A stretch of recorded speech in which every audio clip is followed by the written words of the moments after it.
Hi there, my name's Jason. I'm a professional photographer working for Stuart Nimmo Photography here in Greymouth in New Zealand, and I'm going to talk to you a little bit about JPEG, which is a really popular file format. So we've got .jpg. It's probably on the end of your file name. When it comes out of your camera, it might be P017324.jpg or something like that. And that's a really popular file format because it's really good at compressing the file size, so making smaller files without having necessarily too much impact on the quality of the image. What we're going to talk about is how to balance that file size and image quality to get the best results for what you're doing with it. So we've got, when we're talking about what we're going to do, how we're going to think about saving it, first we've got one important decision to make, and that's about the end use, and we're talking about screen use, which is web, which is digital photo frames, which is slideshows, those kind of only on a screen kind of uses. And then over here we've got print, and that might be for publication, it might be for say a magazine or a newspaper. If you're submitting it for publication, it might be for lab prints or online photo services, so lab photos, and that's your primary first decision.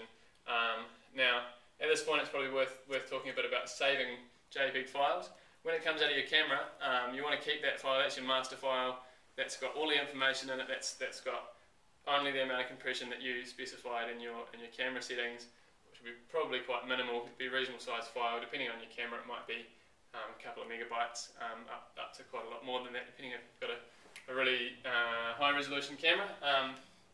So out of the camera, that's like your negative. You don't save over that file. When you open it up and you click save, you don't want to click save, you want to click save as, and you want to change the name, save it as a new file, and that'll become apparent when we talk about how JPEG works and how it compresses. But essentially, you want to not throw away any data from that. So you want to make sure those are treated like gold. Those are your special files that don't get overwritten, because every time you overwrite a JPEG, it compresses it again, and the more times you do it, the more it gets broken down and you lose it. It throws away more information every time, so it's quite important to keep that original file. Now, the original file is useful for this branch here. You can supply it straight away to a lab or send it to someone to publish, and they will take care of the rest.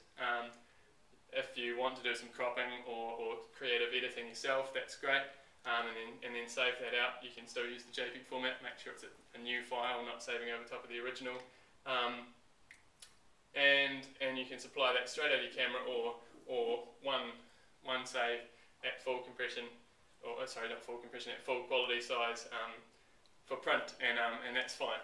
It's great. It's a great format. It limits your file size for uploading to an online photo printing service, limits your file size for emailing to someone, while still retaining pretty good quality. So having talked about that, we'll move on and talk about screen use. Now, when we're talking about screen use, we've got two main considerations. We're talking about size, and we're talking about quality. And now that we're worried about the overall file size, we need to think about these things quite carefully and balance them. When we're talking about file size, we're talking specifically about pixel dimensions.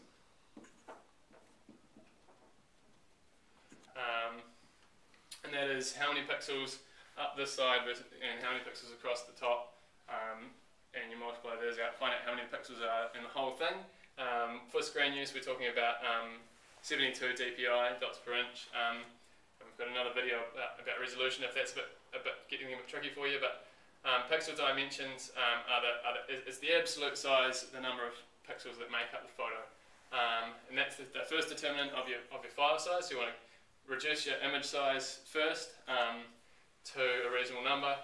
If you want everyone to be able to view it the way you intended it, 800 by 600 is generally considered to be the maximum dimensions you want to go for on the web, because anyone with access to the web may be viewing your image, and if it's bigger than that, there'll be some people whose maximum monitor resolution is that, and so that's what that's what you want to keep it under, so that it doesn't get altered by the browser or the web browser and look different. Because you want what you want is control over how it looks at the end. So that's your maximum. A reasonable working maximum is 1024 pixels in both dimensions.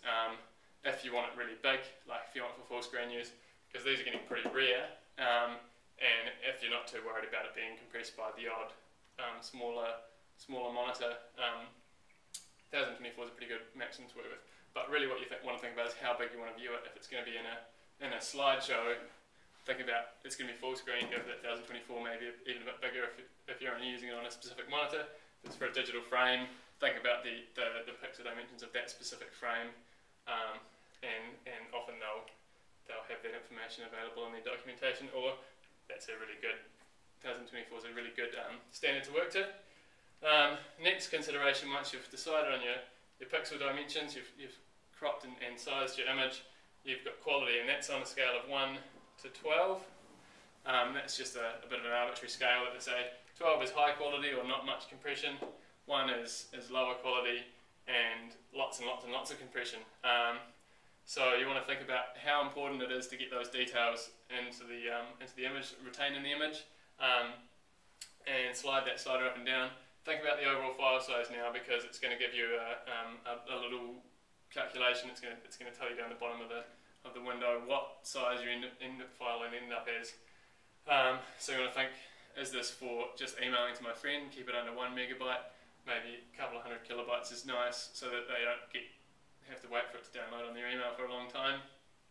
If they're going to be printing it, keep it kind of a bit bigger, or if they're going to be displaying it big, keep it a bit bigger, kind of towards the 12 end. If you're using it for web, if you're putting it on your blog or something, you want to get that file size way down as much as possible.